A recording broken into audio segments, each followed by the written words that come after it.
Território Corinthians, aqui em mais um vídeo. Nesse vídeo vamos ver o Chico trazendo as últimas informações do nosso Coringão, né?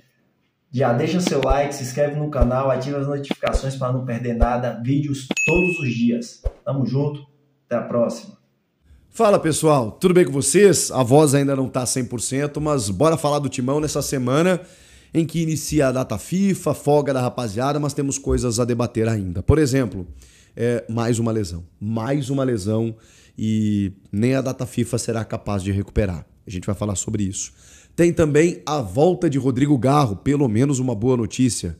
E o fator Breno Bidon. Como resolver? O Bidon tá jogando na do Garro. O Garro vai voltar. Memphis, Yuri e Guinegão. Pessoal, eu até achei que a lesão fosse ser mais grave. O Vitinho, ele jogou apenas 17 minutos no segundo tempo diante do Mirassol. Deu uma assistência, a primeira assistência dele desde que ele chegou ao clube. Ele vem jogando bem, vem entrando bem e tudo mais. E, cara, pô, uma jogada muito boa pelo lado esquerdo. Ele cruza, o Yuri Alberto faz o gol. E na sequência ele machuca sozinho numa arrancada pelo lado esquerdo. A maneira como ele saiu, colocando a mão no joelho, pedindo substituição, depois sendo retirado de maca, não conseguindo ficar de pé na maca, no chão, né, quando ele é erguido da maca, e gritando muito ali, me levou a crer, pela maneira como ele machucou, que era uma lesão de joelho e poderia ser mais grave até. Claro que é só a experiência falando, né? Eu não tinha nenhuma comprovação disso e a gente tinha que esperar o resultado de um exame. O Corinthians emitiu uma nota oficial ainda nesse domingo, dizendo que ele sofreu uma lesão no menisco, que é uma lesão mais simples de joelho. Mesmo assim, o período normal de recuperação é de 1 a 2 meses, de 4 a 8 semanas. Então a gente tem uma pausa da data FIFA aí de 11 dias sem jogos, mas ainda assim ele vai demorar um tempinho para voltar. Isso se retornar esse ano, porque, vamos lá, daqui um mês é começo de novembro, daqui 2 é começo de dezembro, e aí terminou o campeonato. Então, pode ser que ele se recupere na metade de novembro para o final, pegue ali as últimas rodadas e, enfim, voltando de lesão, de um tempo de parada, daqui a pouco, né, falta de ritmo, não seja tão escalado assim. Então, existe sim a chance dele voltar esse ano. Copa do Brasil, por exemplo, talvez, né, esteja à disposição, mas para o Campeonato Brasileiro existe a possibilidade dele não jogar mais. Então a gente precisa contar com isso. É mais um problema. Mas vamos lá, eu não quero falar só de problema, porque de problemas o Corinthians está cheio, né? E a gente está vindo de uma vitória, de um 3 a 0, mesmo com o Mirassol jogando no campo do adversário, dando muito mais finalizações, tendo muito mais posse de bola. Foi um Corinthians que encaixou o seu jogo e conseguiu um placar até elástico, mais até do que se imaginava na partida e deu uma melhorada na tabela. Na verdade, a rodada não foi boa. Não foi boa, mesmo assim, o que vale a pontuação, né? Por que eu digo que não foi boa? Porque o Corinthians chegou a estar em 10º, mas nesse momento que eu estou gravando o vídeo, ele está até em 13º, não 12º. O Grêmio 13º, o Inter 14º. Mas tem jogos em andamento aqui ainda. Só para vocês terem uma ideia. O fato pontuou, venceu, voltou a vencer em casa, lindo, era o que precisava acontecer. Agora tem coisas boas acontecendo. O Memphis Depay voltou, fui crítico até, porque eu falei, pô, ele se recuperou para jogar com a seleção, né? Porque ele estava demorando para voltar e ele se recupera justamente no jogo pré-data FIFA. Mas eu não sei de que maneira ele vai jogar essa data FIFA. O Lucas Silvestre, o filho do Dorival, auxiliar dele, concedeu entrevista após jogo e disse que o staff, né, físico do Corinthians entrou em contato com a seleção holandesa para passar exatamente a carga necessária para que ele também não seja sobrecarregado, na medida em que foi isso que o Corinthians estava fazendo com todos esses dias afastados, né, para que ele pudesse jogar apenas alguns minutos contra o Mirassol, estava na previsão, e para que nos treinamentos e nos jogos pela seleção da Holanda ele também não estoure, né? E volte lesionado, não configure um agravamento. Então tudo isso tem que ser bem acordado, porque daqui a pouco o cara dá vida lá na Holanda, volta machucado para o Corinthians, aí não dá, né? Porque é o Corinthians que paga o salário dele e não é baixo, vocês sabem. Então assim, ele tá voltando, ele voltou alguns minutos e tal, claro que tá, não vou dizer fora de forma, fora de ritmo, mas ele é importante. O Memphis Depay é importante em jogos decisivos. Quando você tem os seus principais jogadores, a coisa muda de figura. Acho até que ele entrou bem, tá? Perdeu um gol ali, né? Que a bola parou na frente dele, ele chutou em cima da marcação, mas é a falta do ritmo. Ali ele, em plenas condições, ele tinha tentado mais um drible, tinha buscado um tabelamento, tinha arrematado de primeira. O Memphis em forma, ele é obviamente fundamental para esse time. Agora, não é só ele que está voltando, né? O Carrilho vai demorar um pouquinho mais, o Yuri já voltou, então a gente, né, tá vendo coisas acontecendo. E o Rodrigo Garro? Bom, o Lucas Silvestre, nessa entrevista que eu escutei atentamente, ele falou sobre o retorno do Garro. E ele disse que essa semana o Garro já deve participar da transição, que é aquele trabalho, né, saindo da fisioterapia para trabalhar com os companheiros.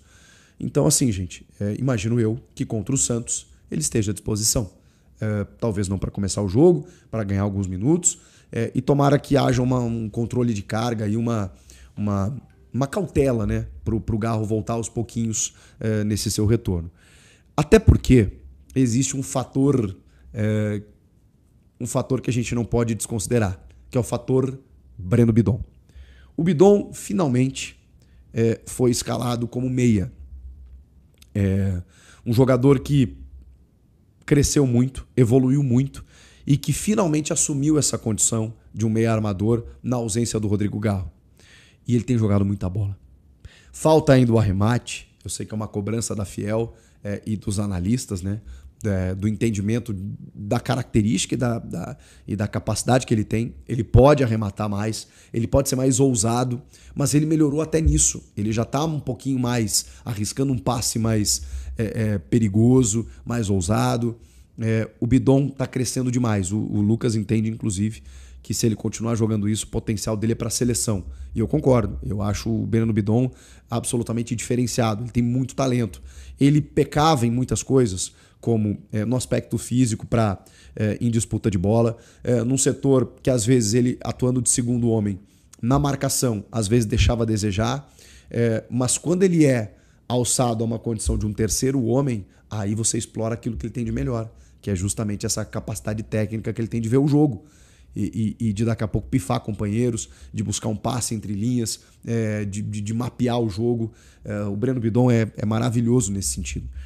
É claro que ele e o Garro são diferentes e eles podem até jogar juntos, como já jogaram muitas vezes, mas eu acho que a cautela com o Garro ela pode acontecer na medida em que você acha um jogador desse nível, desse quilate. Até porque os parceiros ali na volância, eles também subiram, que é o caso do Maicon, é o caso do Martinez, eles estão jogando bem. Então você não precisa reconduzir o Breno Bidon a essa condição para ter que botar o Garro desesperadamente no time.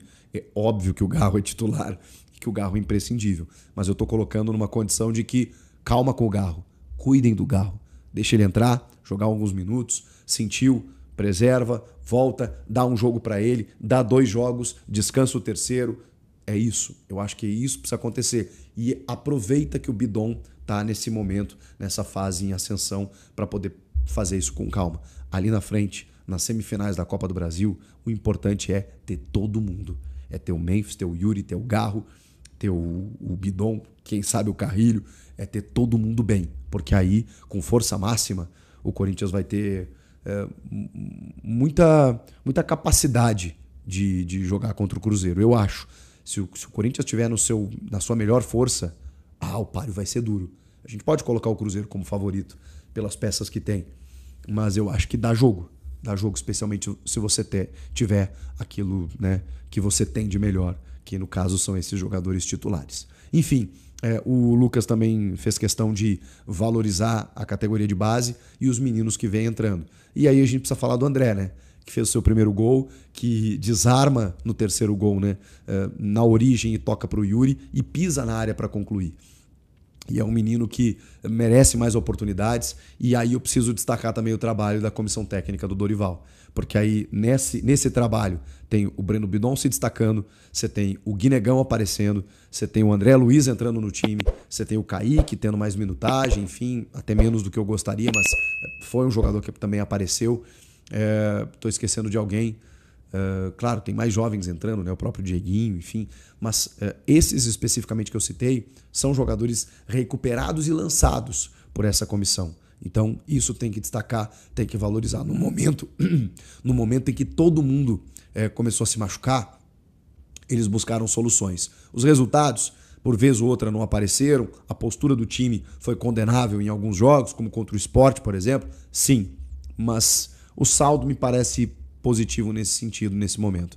Vamos aguardar. Tem um período de data FIFA, eu vou continuar atualizando vocês aqui sobre tudo que for acontecendo, né, e novidades no time, então fiquem ligados. Por isso, se inscreva no canal, não deixe de curtir, dar o like aqui e estejam conosco aqui, beleza? Valeu, eu volto na próxima. Tchau, pessoal. Espero que com a voz melhor. Até, tchau.